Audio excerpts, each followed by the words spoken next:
At Berkshire Hathaway, we have all kinds of businesses. We own 73 businesses now, and in businesses, we're looking for an entity that has durable competitive advantage, somebody that not only is doing well now, but will do well 10 or 20 years from now. And in capitalism, when you have a wonderful business, it's like having an economic castle. And the nature of capitalism is that people want to come in and take your castle. It's perfectly understandable. I mean, if I'm selling television sets or something, there's going to be 10 other people that are going to try and sell a better television set. If I have a restaurant here in Omaha, people are going to try and copy my menu and give more parking and take my chef and so on. So capitalism's all about somebody coming and trying to take the castle. Now, what you need is you need a castle that has some durable competitive advantage, some castle that has a moat around it. And that moat, one of the best moats in many respects, is to be a low-cost producer. But sometimes the moat is just having more talent. I mean, if you're the heavyweight champion of the world and you keep knocking out people, you've got a competitive advantage as long as you can keep doing it. And it's very profitable if you're the one that happens to be able to do it. If you can turn out great motion pictures, I mean, you know, Steven Spielberg, I mean, he's a fellow to bet on, and it has enormous economic value. Well, we're looking for that institutionalized. We're not looking for the best brain surgeon in town. We're looking for the Mayo Clinic. So we want an institution that, regardless of the person in charge, will maintain that competitive advantage over the decades. And we hope we find that in some businesses, and then we try to get the best person that we can to run them. Usually it's the person who's been running them. Are you always right, or do you make mistakes? No, we make mistakes. It wouldn't be any fun if we didn't make mistakes. I mean, if I went out and played golf and on every one of the 18 holes I hit a hole-in-one, I wouldn't be playing golf for very long. I mean, you have to go into the rough occasionally to make the game interesting. Not too often, though.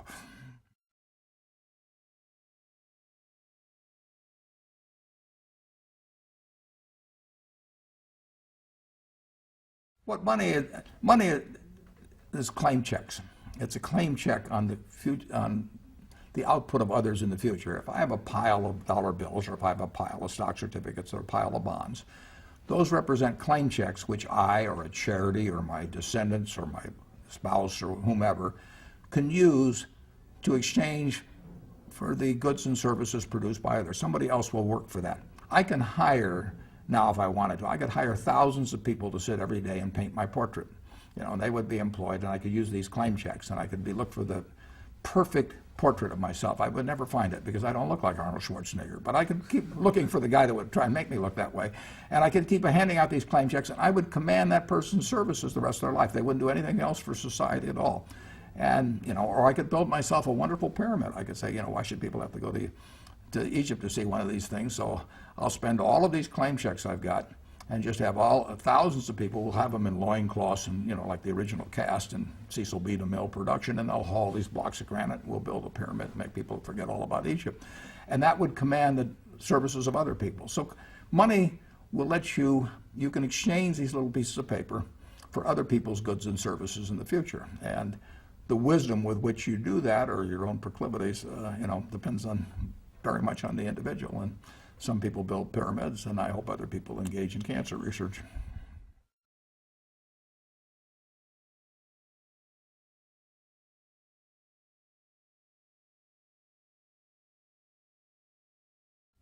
My family and I have had everything we could possibly need, you know, for the last 50 years, but also 50 years ago that my wife and I decided that beyond taking care of ourselves, that there was no reason to set it up so that the next 25 generations of little Buffett kids could keep using these claim checks, so they didn't have to do anything to contribute to society, and that there were better uses for those claim checks, and that one way or another the money was going to go back to society. And now, you know, philanthropy is the logical way to do it. And the question is who would be best at using those claim checks to benefit 6 billion people around the world. And I've decided that the 5 foundations that I'm allocating the claim checks to will do a first-class job of that, and so far I'm very pleased about it.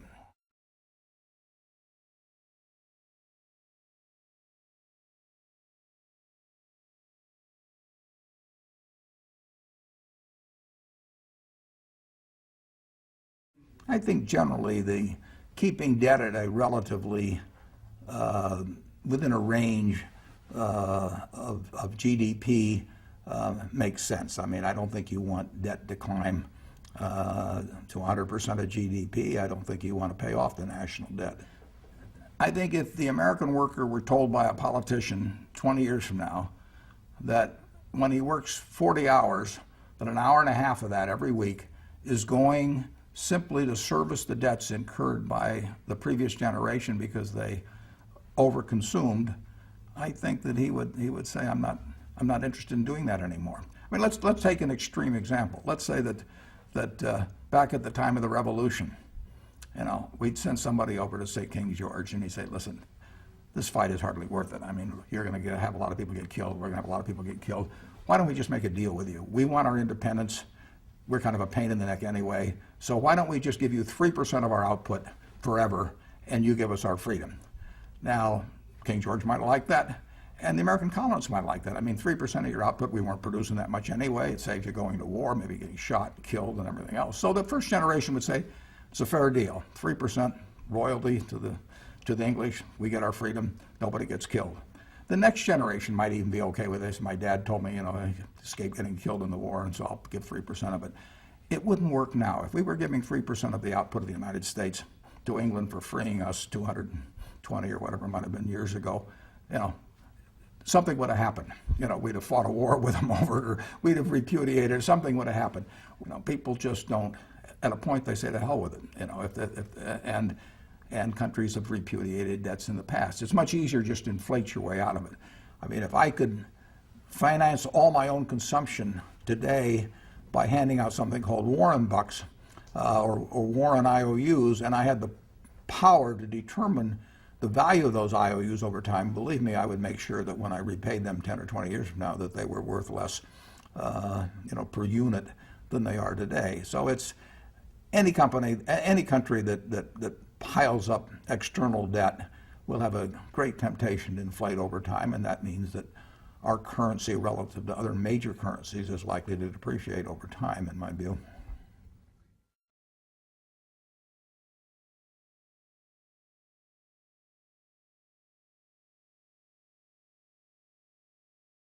Well, there's enormous disparities in terms of how the benefits of the society been distributed, and the disparities have gotten wider, and our tax system has favored enormously the rich.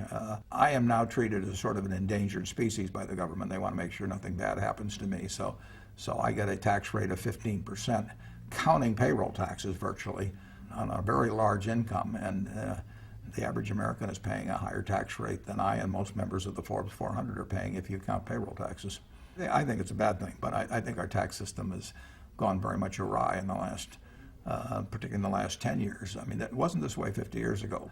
But even those on the low end are doing far better than people were, the ones on the high end were doing 100 years ago. I mean, there are many, many things that a person earning a normal wage in this country can do and enjoy that John D. Rockefeller couldn't do and couldn't enjoy. So it's a rising tide has lifted the boats, but it's lifted the yachts a lot faster.